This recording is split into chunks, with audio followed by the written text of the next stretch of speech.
দর্শক, আজকের সোশ্যাল মিডিয়ার সবচেয়ে আলোচিত এবং বিস্ফোরক খবরটি নিয়ে হাজির হলাম, যা বাংলাদেশের ক্রিকেট ও রাজনৈতিক মাঠকে একসাথে উত্তপ্ত করে তুলেছে।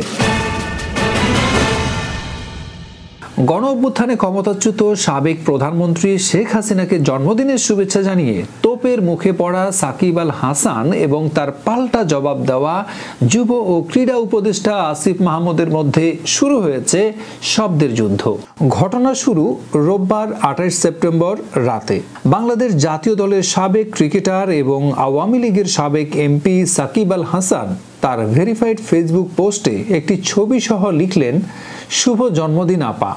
এই আপা আর কেউ নন, সাবেক প্রধানমন্ত্রী শেখ হাসিনা। মুহূর্তে সোশ্যাল মিডিয়ায় যেন আগুন জ্বলে উঠল। নেটিজেনদের একটি বিশাল অংশ ক্ষোভে ফেটে পড়েন। কমেন্ট বক্সে ভেসে আসতে থাকে হাজারো আক্রমণ।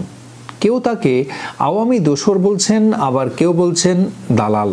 প্রশ্ন উঠল, সাবেক প্রধানমন্ত্রী শেখ হাসিনার জন্য সাকিব আল হাসানের এত মায়া কেন?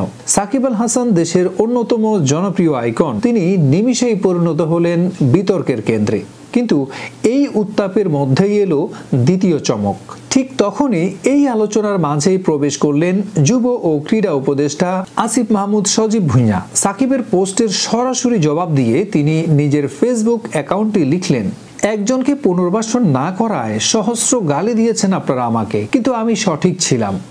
এই পোস্টটি তাৎক্ষণিকভাবে ইঙ্গিত দিল সাকিবের দিকে। পুনর্বাসন না করায় বাক্যটি পরিষ্কারভাবে মনে করিয়ে দিল সেই পুরনো বিতর্ক। প্রশ্ন জাগলো, তাহলে কি সাকিবের এই শুভেচ্ছা বার্তা এবং আসিফ মাহমুদের সঠিক ছিলাম মন্তব্যের মধ্যে কোনো গভীর সংযোগ রয়েছে? এই পোস্ট কি কেবল একটি পাল্টা জবাব, নাকি এর আড়ালে লুকিয়ে আছে দীর্ঘদিনের কোনো চাপা ক্ষোভ? তবে গল্প এখানেই শেষ নয়। আসিফ মাহমুদের এই মন্তব্যের পর পাল্টা পোস্টে তির্যক জবাব দিলেন সাকিব আল হাসান। ফেসবুকে তিনি লিখলেন, যাক, শেষমেশ কেউ একজন স্বীকার করে নিলেন যে তার জন্য আমার আর বাংলাদেশের জার্সি গায়ে দেয়া হলো না, বাংলাদেশের জন্য খেলতে পারলাম না। ফিরবো হয়তো কোনোদিন আপন মাতৃভূমিতে। ভালোবাসি বাংলাদেশ। সাকিব যেন ক্যারিয়ারের এক বড় আক্ষেপকে জনসম্মুখে নিয়ে আসলেন।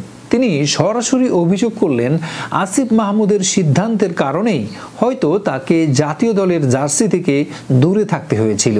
ফিরবো হয়তো কোনোদিন আপন মাতৃভূমিতে। এই কথাগুলো একদিকে যেমন তার দুঃখ প্রকাশ করে, তেমনি অন্যদিকে ভবিষ্যতে ফেরার আকাঙ্ক্ষাকেও স্পষ্ট করে তোলে। দর্শক, এই পাল্টাপাল্টি পোস্টের পর পরিষ্কার যে তাদের দুজনের মধ্যে নীতিগত এবং ব্যক্তিগত একটি গভীর দ্বন্দ্ব রয়েছে। সাকিব একদিকে সাবেক প্রধানমন্ত্রীকে শুভেচ্ছা জানিয়ে তোপের মুখে পড়লেন, অন্যদিকে আসিফ মাহমুদকে জড়িয়ে জাতীয় দলে খেলতে না পারার পুরনো ক্ষোভ প্রকাশ করে দিলেন। সোশ্যাল মিডিয়ার এই যুদ্ধে কে সঠিক আর কার বক্তব্যে সত্যের পরিমাণ বেশি, এ নিয়ে চলছে তুমুল আলোচনা। এটি কি স্রেফ রাজনৈতিক মতাদর্শের সংঘাত, নাকি ক্ষমতা ও ক্রিকেটের রাজনীতির এক জটিল হিসাব নিকাশ? এই ঘটনা শুধু ফেসবুকে সীমাবদ্ধ নেই, বরং এটি বাংলাদেশের ক্রীড়া প্রশাসন এবং সেলিব্রিটি রাজনীতির ভেতরের চিত্রটিকেও প্রকাশ্যে নিয়ে এলো। আপনার কি মনে হয়, এই বিতর্কে কে জিতবেন? কমেন্টে জানাতে পারেন আপনার মতামত।